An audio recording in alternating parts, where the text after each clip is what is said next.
我还有想问，比如说，因为你说我们，比如说有遇到一些状况，就是我们身边有什么东西我们可以拿，就是可以把它当一个兵器，可能有些比较适合用棍的方法，有一些比较适合刀的方法，什么就是剑的方法。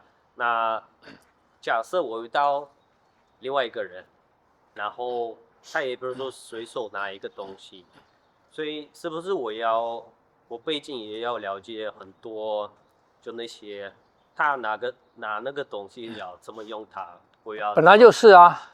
哦所以我说嘛，四大兵器嘛，哦，所有的兵器都是从四大兵器衍生出来的。那如果那个人的背景跟我的不一样，如果我比如说拿一个很像棍的东西，然后我就把它丢到我那边，比如说他可能学丢刀啊，还是什么，那我可能他那个东西我已经准备他要把它就像棍用的，那他有可能就是把它这样。没有你想的哦你练熟了以后都是当场的反应，哦都不是想的，都你练出那个能力了以后，所有的东西都是你的能力的反应， ，OK，听不懂？啊，所以要把这些东西区分开。所以还是要假设遇到那个人拿什么东西，还是要就是思考一下嘛。不用啊。那你会怎么？你如果开车子开很熟了，哦，今天开一个 Toyota 的，明天开一个 BMW 的，对，你需要去想很久吗？你不用想很久吧？我是不会，但是对啊，但是我如果开车遇到比如说前面的车是新手开的，是最可怕的，因为对啊没有规矩的，所以我不知道他下一个动作是什么。是啊，那你就离他远一点啊。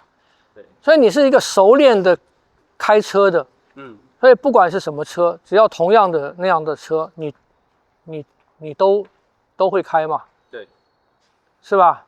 一样啊。你练武嘛，你从基本的拳啊、基本功啊、刀枪剑棍，你练了以后，你理解了，运动是怎么回事，力量的路线是怎么回事，人体的运动是怎么的规律，这些东西你懂了以后，不管他拿什么，都是在这个范围内。OK，听不懂？啊，所以你不会，你自己不会去分类他拿什么，而是就是他不会啊，他不管他拿什么，你就是双手的就是双手的嘛，他就受到双手的限制啊。单手的就是单手的嘛。轻的就是轻的，重就是重的，长的短的，它都受到这个限制啊。OK， 听不懂？啊，所以你们要理解，有很多的东西啊，比方讲，以前南派有练板凳功，你们有看过吗？那个长板凳啊，两个腿一抓，拿起来可以挡啊，可以扫啊，可以捅啊，有很多。以前有板凳功，为什么有板凳功？为什么会发展出板凳功来？因为板凳是在以前的餐馆、以前的随处可见的，就像这样子的板凳嘛，随处都可见的，所以它是你随手可以拿到的，随手可以使用的，所以就发展出板凳功了。可是今天你有没有必要再去学板凳功？今天就不需要了，因为你找不到板凳了。但是你可以去看他那个板凳功是怎么设计的，他的想法是什么？晓得吗？以前还有练箫的箫笛当兵器的，吹的箫跟笛当兵器，因为它是乐器，它可以随身带。你们都看过有用扇子的，有用扇子当兵器的，这都是生活用品。为什么生活用品会变成兵器？就是这些东西它可以随身携带，它是普遍可以得到的，可以用的。所以这些东西当时代过了，当这些东西没有了以后，啊，除非你还吹箫、吹笛，可以，否则一般人他没有这个啊，得不到，你就没必要去学。那他从哪来的？他的招式从哪来的？还是从这八个来的，还是从刀来的啊？这样不懂啊？所以这个东西要分清楚。那你不会拿一个小提琴去当兵器吧？啊？太贵吗？太贵也脆弱啊，你有什么用？是不是？那个听不懂？一般的电影很多人拿吉他，拿吉他也是打一下。所以我们现在要找，所以我为什么会买一些这些东西？因为我们这个时代，我有兴趣要去找适合我们这个时代随身携带的东西。现在手机越来越像了，因为手机都做得非常的坚固了，那个面跟边呐、都做得很坚固了。有的手机你加上一个金属壳也很重了，那个边4个边的杀伤力也很强，也很强了啊！但是也比较贵，也比较贵。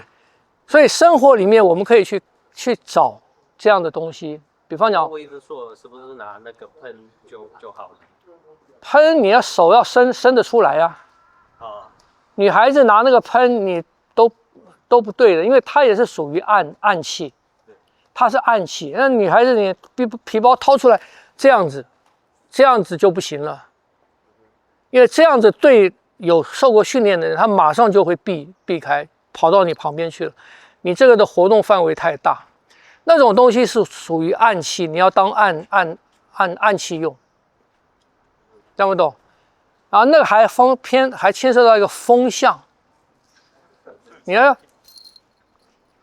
风向在哪边？你要喷反了，那你自己在动啊，你会跑，你在动啊，方向会变啊，所以那个一般是你当暗器，人家靠近你了，你突然拿出来，啪一下就跑，这还可以。那其他我觉得你用好的机会不大啊。晓得吗？那其他就是像那个破窗笔啊，破窗笔啊，就是打破车窗的，像这样的东西，它也是笔，也是一个破窗器，这个就可以。可是这个东西最妨碍的就是这个，把它解决掉。因为你手要抓嘛，可是这个东西它对你会有伤害。所以就算破窗也不可以有这个，因为你这样抓，你看你破窗，你打下去的时候，你自己手会被割到，所以这个东西需要改那像这样的笔也行啊。可是现在人出门带笔的很少了，听不懂？所以这个时代，我们要从这个时代的生活里面去找我们生活里面的东西，知道吗？不要回头去练以前人的生活里面的东西了。我们可以从他们用他们生活里的东西去汲取他们的智慧，汲取他们的思维，晓得吗？可是我们的东西需要换了。但是我刚就是第一个问题就是因为你以前有到我没有闪，但是那个我们开始学剑的时候，你说剑是除了兵器外，它也是一个文化还有精神的东西。是啊，对吧？所以我猜我们这边也蛮多人就学，不是我后面也要带剑还是带刀？你不可能带剑带刀啊。对啊。那你可以带伞啊。对，但是还是先学文化跟学，就是对它的是吧？它的对啊，你学整个的剑的文化是一个课程嘛，你单独把它的技术拿出来用，是另外一件事。那你使用手机，你就用啊，你不需要了解手机背后的所有的道理嘛，是不是这样子？可是他们学这个的，学电子的，学这种东西的人，他就要了解那个道理啊。对，这样我懂？一样的嘛。啊，那了解的越透彻，他们就越会用。我们了解的不透彻，我们就只会用常用的那几个。确实。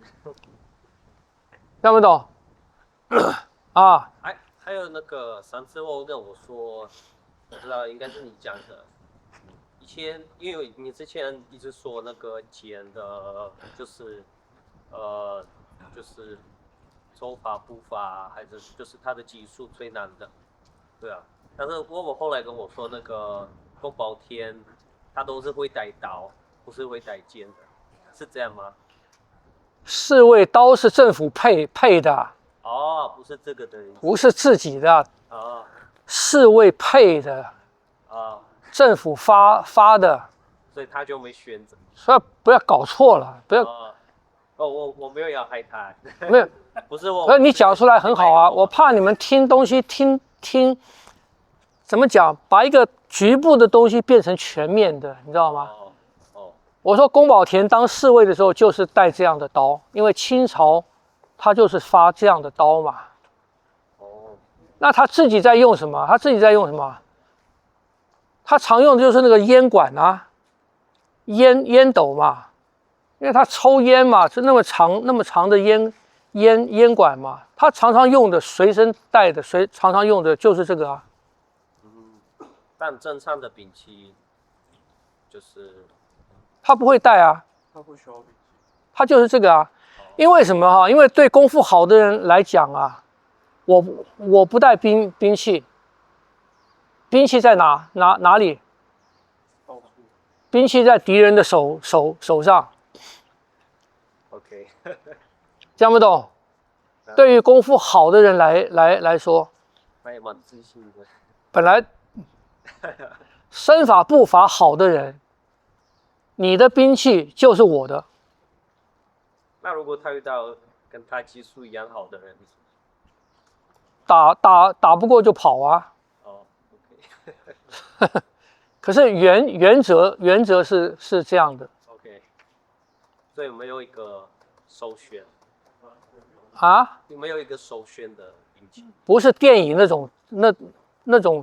种江湖时代啦，你自己练可以啊。你平常生活里面，你说我擅长用剑，你可以生活里面你天天都带剑吗？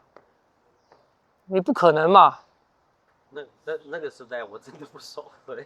也不可能。你去看中国的时代，很多时候都是不但禁兵器，都还禁止练武嘞，禁止练拳的，你知道吗？禁止 forbidden。Not allowed to practice martial art。对，你知道吗？所以电影里那个到哪边走着都背一口大刀，提一杆枪，背着剑，那个时代很少的。所以是假的？